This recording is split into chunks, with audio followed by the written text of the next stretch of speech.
Now, we've heard a lot about threats of disruptions to global supply chains this week, but what are the emerging risk trends for 2022 and how should you adapt? Well, let's find out now as we look forward to our next presentation from Jim Yarbrough, Global Intelligence Director at BSI, who's joining us from the US. In his session, Jim is going to review 5 key topics and emerging trends from BSI's new Global Intelligence Annual Report, with specific emphasis on the convergence of security, sustainability, and business continuity supply chain challenges. He'll be discussing, against a backdrop of irreversible climate change and economic uncertainty, what do you really need to know about your suppliers? As regulatory regimes evolve, how can your supply chain decisions shape your business success and support a cleaner, greener planet?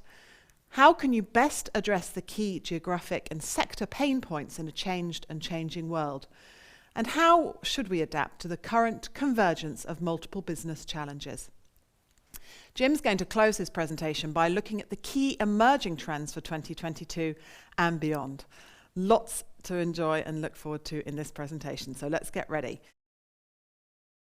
So my name is Jim Yarbrough. I head up the intelligence program here at BSI. I know quite a few of you here in this room already, but if you're not familiar, we are, you may be familiar with the Screen Intelligence platform, which is originally designed as part of the supply chain security program in the United States, the CTPAT program, to provide risk analysis across supply chains around the world. And we wanted to go over today some of the emerging supply chain risk trends that we see for 2022 and how to adapt to those issues. So I really appreciate everyone joining us today and looking forward to meeting a lot of new people today as well too. So I'll go ahead and jump into the presentation now. And this is no surprise to this audience, but in 2021, we saw that the supply chain finally tipped over into the public consciousness and became daily headline news globally. I've been working in this field for about 15, 16 years now, and it's always been a bit of a challenge to convince people how important and critical the supply chain is. That's no longer a challenge at all. It's very much evident to everyone. We've seen it in headlines, but we've also felt the pain through the pandemic of empty store shelves or difficulties in getting products in a lot of cases delivered. And as we move into the holiday season, there's a lot of coverage about that as well too. But understanding and appreciation of the supply chain and the risks involved has never been so popular and in the forefront of people's minds. And we are certain that that's going to maintain throughout next year as well too. And as supply chains continue to grapple with the pandemic, there's also the convergence of a lot of business challenges across sectors and geographies. And we'll talk in detail about that today as well. And it's never been more important to make the right decisions, the criticality of the supply chain, but also the increasing in regulations and frankly, just pressure on those of us who work in supply chain management has never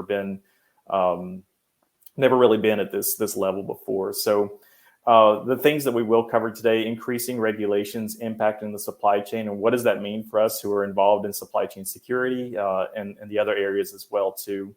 And the convergence of supply chain risks. When we started work in this field, it was very clear that there's security issues, there's business continuity issues, there's human rights and environmental issues. But today, more than we've ever seen before, there's a huge convergence of those risks. And what does that mean for people? How do we mitigate those risks as they are converging? And how can people adapt to those threats and really mitigate and eliminate a lot of these risks? So I want to talk about that today as well. So increasing regulations impacting the supply chain. Here in the United States, where I'm at, the CTPAT program has expanded. It's grown in scope and scale in terms of what is the minimum security criteria involved in the CTPAT program, but also we're looking at issues along, not just within CTPAT, but other issues around the world. And here's just a few samples of some of the things we're looking at. There's plenty to draw upon. The little graph on the right there. Just in the United States alone, we've counted 7 major new regulations or modified regulations that are impacting supply chain managers, supply chain security managers, and just kind of increasing the scope and the scale of the issues that need to be covered. And so, as an example, here in the United States, the targeting of containers and shipments from China regarding forced labor, withhold release orders and containers being held up at ports with suspicion or allegations that the goods on the containers were produced with forced labor has become a really large issue, and it's only growing across the world too. We see in Canada and the United Kingdom, there's similar regulations now. But going back to the United States, here we have both proposals in the Senate and in the House of Representatives currently that are looking to expand scrutiny, if you will, on the supply chain itself and what needs to be done to mitigate those risks. Again, just increasing the visibility of these issues, but also the responsibility of companies. And environmental and sustainability issues are also coming to the forefront in supply chain regulations. European climate law aiming to ensure that sectors of the economy and society contribute to the climate neutrality objectives. And as an employee of British standards, I do need to point out that it's not simply in regulations, but also like in the London Declaration recently, and looking at how all standards and any revisions to standards need to incorporate key climate considerations. And that is going to impact standards that affect the supply chain as well too. But the point here being that there's a greater understanding and realization now that a key to eliminating a lot of the issues that the consumers and the governments around the world are putting pressure on organizations to address the issue of environmental damage, human rights issues, along with security and business continuity issues in these regulations. And it's interesting to see that as that realization occurs, that we are also seeing from an intelligence perspective how the convergence of these issues continue to overlap and grow in scale too. And so I want to get into some examples of that, but we can also talk about this at length, in the side as well too. But what's becoming more and more evident to me is that, when we formally looked at disruption in the supply chain, as I mentioned before, looking at security issues, it's really important not to be myopic or not to be, with the blinders on of like, I'm the security manager and I'm in charge of loss rates or making sure that our containers are secure. It's also becoming evident that business continuity disruptions, when we have, it's that old adage, right? That, freight out of place and off schedule is increasingly at risk. And we're seeing a lot of that around the world. Where we have port disruptions or labor disruptions or protests growing in scale, where we have a correlation of seeing cargo theft and other security issues popping up at the same location. So an example we have here in Nigeria, protests which began actually over human rights issues in the workforce in Nigeria. As the protests continued to grow in scale and around the country, we started seeing an increase in cargo theft there as well too. And I've seen that in a lot of places over the world, around the world over the past several years. Very problematic in Mexico when we had a lot of protests occurring there, where trucks and trailers were being used to kind of cordon off where the protests were occurring, but also the protesters themselves started to get involved in cargo theft itself as the protests were unfolding. And that I've seen it in Mexico. We've seen it in Nigeria, as I mentioned on the slide here. I've seen it in South Africa, but we continue to see that as well too. And then another component of this is cybersecurity, and how cybersecurity disruptions have also led to physical security risks as well too. So a lot of convergence of those risks.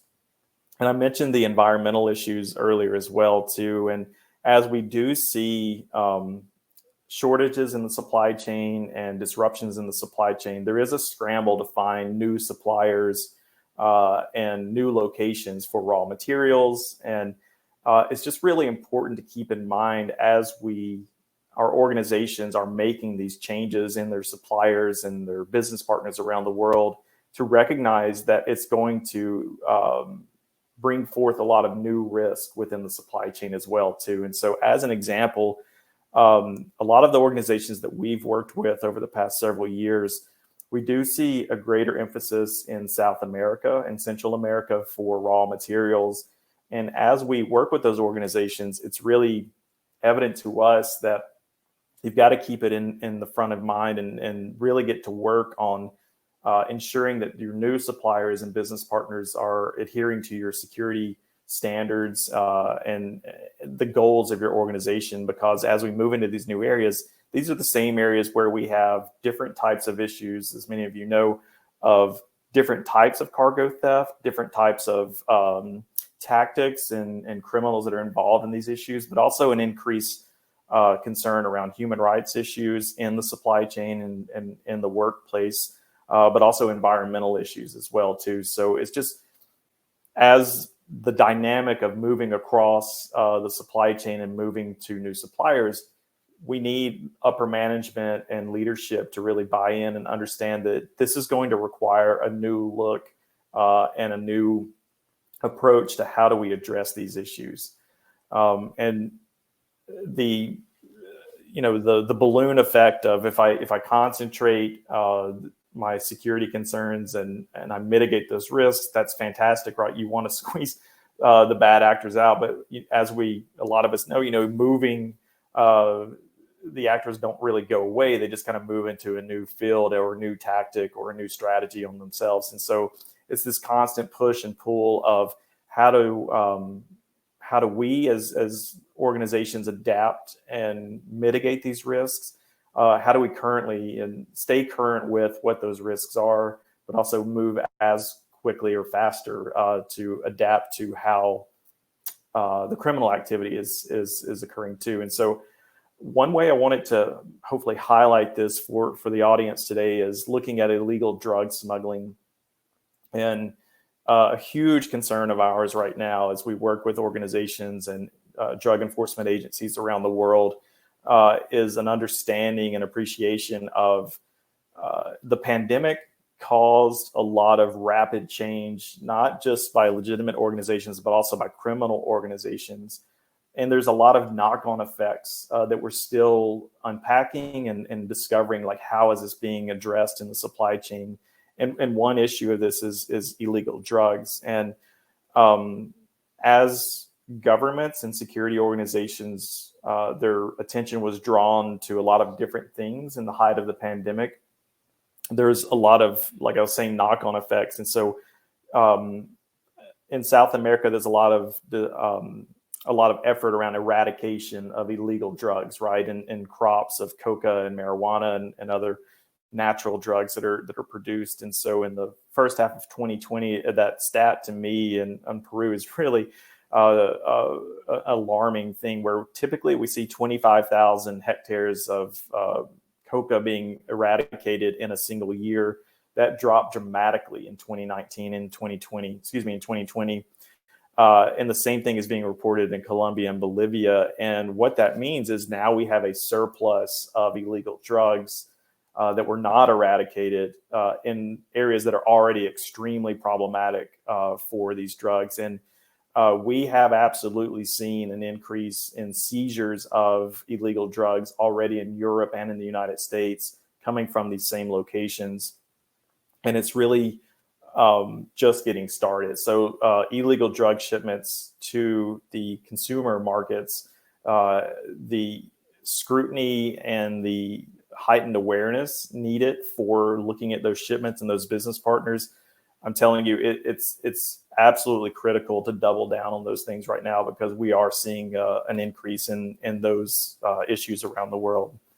And of course, for cargo theft too, things have changed dramatically in the last 2 years. They're adopting new methods, obviously, moving into more sophistication and higher technology basically being used to pull off these thefts. And I've already seen some questions coming through the chat too about this as well too, and happy to touch on that more later as well too. But the The location of cargo theft has certainly changed. The tactics has changed in the last 2 years. We have seen an increase in location theft, so looking at warehouses and distribution centers. And there's been, more activity through illegitimate or criminal activity in online marketplaces, if you will, of looking for truck drivers and carriers. We're seeing an increased number of fake carriers or people posing as legitimate carriers and pulling off some really sophisticated cargo thefts through these tactics. And we've seen this for a number of years, but through the pandemic, we've seen this method increase actually. And again, people are growing more sophisticated and more adaptable to these issues. So not to scare everyone, or I don't want to be a lot of fear mongering here, but it is, as a lot of people in this organization in TAPA and across this audience know, it's a constant battle between how criminal activities evolving, if you will, through the years, and what organizations can do about it. And I'll speak, from our perspective of working with a lot of organizations around the world to help them both understand, through the intelligence of how these risks are occurring and where they're occurring and what's changing around the world, but also how do organizations respond to this? And a lot of the best companies that we work with have really adopted a new model for an organizational approach to supply chain risk. And how do you get alignment and management to buy in? It's an extremely critical component of this. But understanding the overarching supply chain challenges, as I mentioned before, and looking at an end-to-end risk assessment. And then, of course, transparency, effective communication throughout the supply chain, and knowing your supplier. It really needs to go back to verify and then trust. And so let me unpack a bit of that. So management buy-in and the criticality of that, demonstrating to leadership how the supply chain risk management can directly impact customers. That is our experience, the best way to get management buy-in on these issues.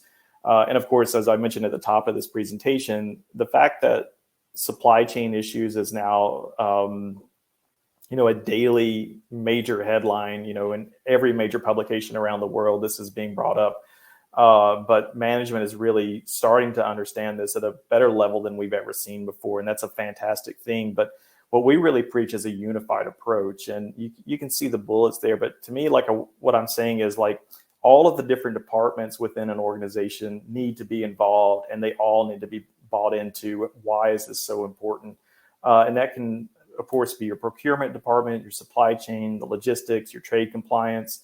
But a lot of people don't even think about human resources. And it's really critical. And where we've seen the best success stories is if you have this entire organizational approach to this and human resources involved, and that can be brought in at the employee selection level, like making sure that we have proper vetting processes in there and looking, being aware of the insider threat within organizations. HR being educated on these issues, we see greater success. But it's also about training and communicating across the organization. And HR is typically going to be your key component there of communicating across the organization the importance of supply chain security and the importance of these other issues that we're talking about here. So identifying and agreeing upon organizational values and objectives is very critical as well, too. And, how is the mission statement of your organization related to supply chain issues? Is it, if it's at the top of the level, at the top of the organization, of understanding that this organization is going to have a secure and ethical supply chain, and communicating that across the organization is really key. But also considering the long game here. If your 10-year, 5-year, 15-year goals of the organization are really well laid out, and imagining what that world and your world is going to look like then, and how does that play across your entire supply chain? And that really allows you to extend your values and your objectives beyond the risk management department, but getting it across the entire organization to develop really transformational issues within your supply chain, and so that you're reaching those goals faster because you have that buy-in and that communication across the organization. And that goes internally, but it also goes externally as well too. And so a lot of organizations, they start out and they're like, wow, we have 1,000 or 5,000 suppliers and they're located everywhere around the world. How do we stay, on top of this 24 hours a day and across all of these things? And yeah, I'm not here to say it's simple and easy and it's all done with a snap of your fingers. But deciding, who to engage first and how to deeply engage with them, and then determining through risk assessments and through compliance, understanding, who do we need to spend more time with? Is that strictly based on risk, or is it the impact that supplier may have with this, or also the opportunity that supplier provides to us?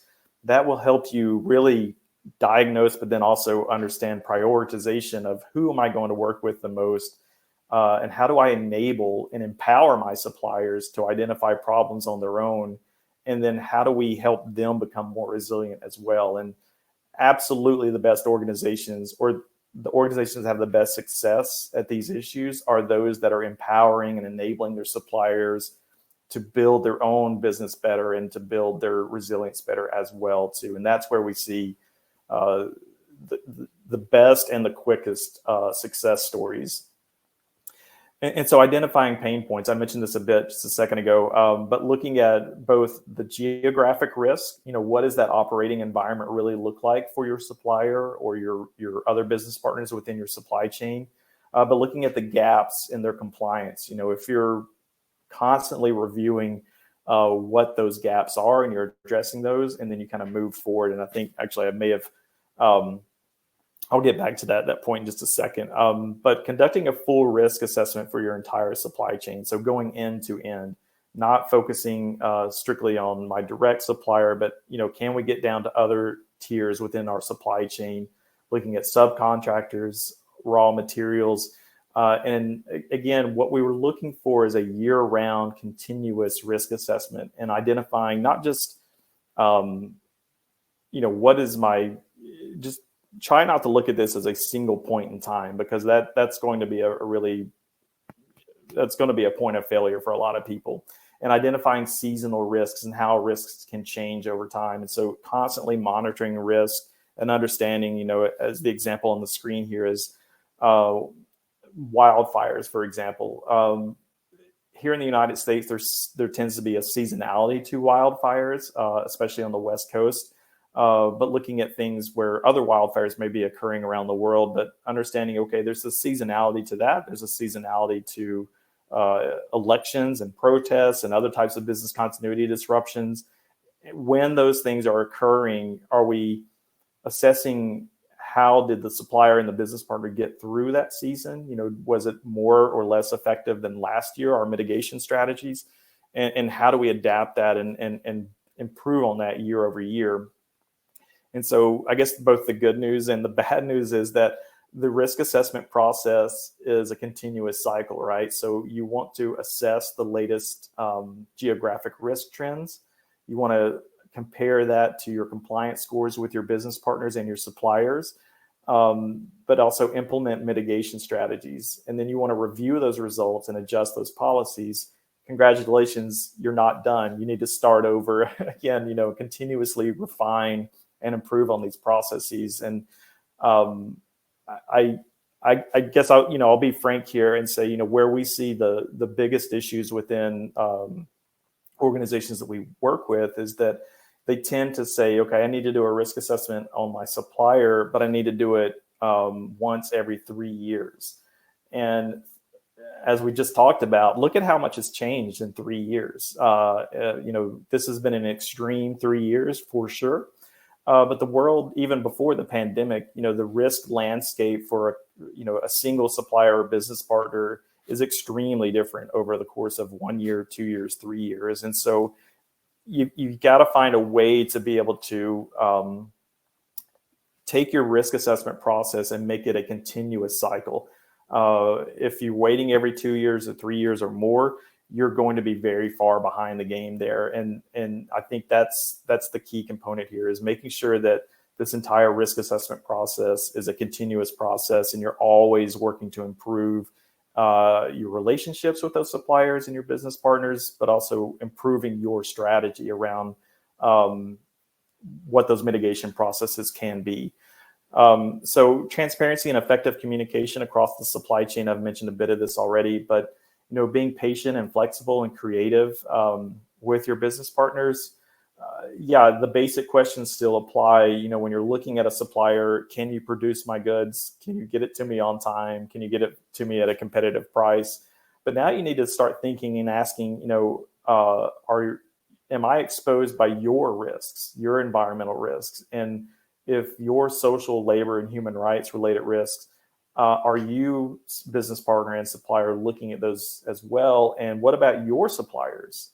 Are you looking at their risks, and what, can you help them address their own suppliers' risks as well too? And so with the landscape changing so quickly and rapidly, as I was just saying, it's important to understand what plans do your suppliers have in place for their suppliers and for different types of disruptions and unforeseen events.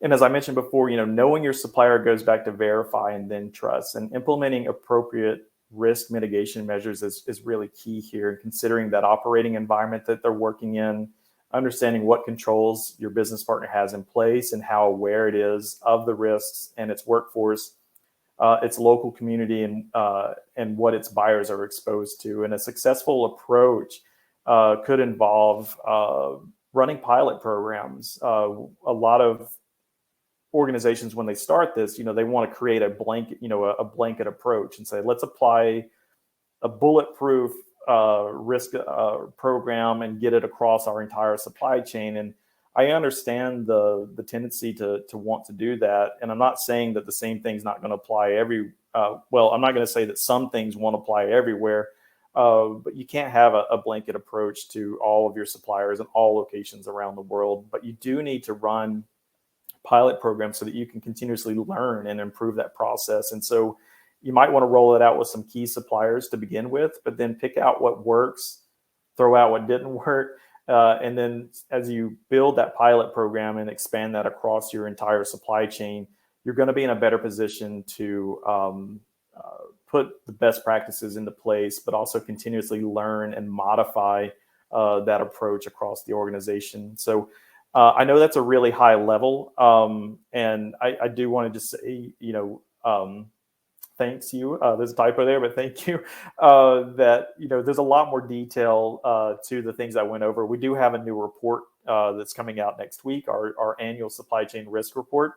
There's a lot more detail there, but folks, I really encourage you to contact us. We can help you with these issues and provide you with a lot more detail. So, Sam, I know there's some questions, and I hope we have time to address those. We have a few minutes, Jim. Thank you so much for that presentation. A great presentation. Let me start with one that's just come in through in the chat. Thank you for the presentation. What do you expect from authorities or police enforcement? Will there be an organised approach, or will activities continue to dilute in European systems? Oh, yeah. 2 parts there, really. Yeah, that's a really great question. I'd want to know what they mean by dilute. I'm not sure if I really understand that part of it. I mean, what we have seen organizations doing across in Europe is I've seen better intelligence sharing than I've ever seen, and that's been really key. And I guess, in the organizations that we work with, there's a greater emphasis on providing shared information and looking at, what I was just going over with the mitigation strategies. As the regulations increase in sophistication and reporting mechanisms, we're seeing that trickle into law enforcement agencies as well, too, that they understand where organizations are coming from and how they're addressing those issues. And that's being communicated across organizations, both at the corporate level, but also at the law enforcement level. So I hope that answers the question. I'm seeing greater communication and sharing of information, but also sharing of how are you addressing these issues from the organizational level to law enforcement. Thank you, Jen. Well, that question was from Eric, and if he wants any further clarification, I'm sure we can pop another message into the Q&A. Yeah, sure thing. Another question that we've had submitted is, have the locations and tactics of cargo theft changed much over the last few years since the pandemic began? Yeah, they have. What I've seen from a cargo theft perspective is warehousing and distribution centers have been targeted much more than they had been previous to the pandemic. And I mean, at first I was like, well, yeah, there's less trucks on the road during lockdowns, but we've seen that continue throughout this year. And so even with the kind of return to normal volume levels, warehouses, distribution centers, and insider threat involvement in those issues, in those thefts, has absolutely increased. And it's not any particular region or country. I've seen it everywhere across the world. Are there any new issues we've been asked or security concerns recently near the seaports? Well, yeah, here in the United States, in California, and in Long Beach and Los Angeles, it's pretty stark. As everybody here, I'm sure knows, with the backup of cargo at the ports and the shortage of truck drivers happening, at the same time, we've seen an increase in cargo theft in that exact location. And we saw this when there was a labor disruption years ago with port workers in that same location, that criminals here in the United States, they understand really quickly there's vulnerability there, and they've moved into that area very quickly. But yeah, I think I don't know what the exact numbers are off the top of my head, but there's absolutely been a greater concentration of cargo theft exactly there where there's a buildup of goods. And again, criminals are just understanding where the goods are and how to get to them. Thank you, Jim. And I think we've got just one very quick question. If you've got sort of just one sentence or a brief answer. Sure. You mentioned air cargo on the drug smuggling flows map. What type of issues do you see within air cargo? Yeah, the increase in synthetic drug production. So like I mentioned, a lot of the drug eradication, cocaine and marijuana in South and Central America, but in that same area, there's a huge increase in meth production and other synthetic drugs. And air cargo has been particularly susceptible to those synthetic drugs being placed into those shipments and air cargo shipments. Fantastic, Jim. Well, that brings us to the end of our time. Thank you once again for your presentation.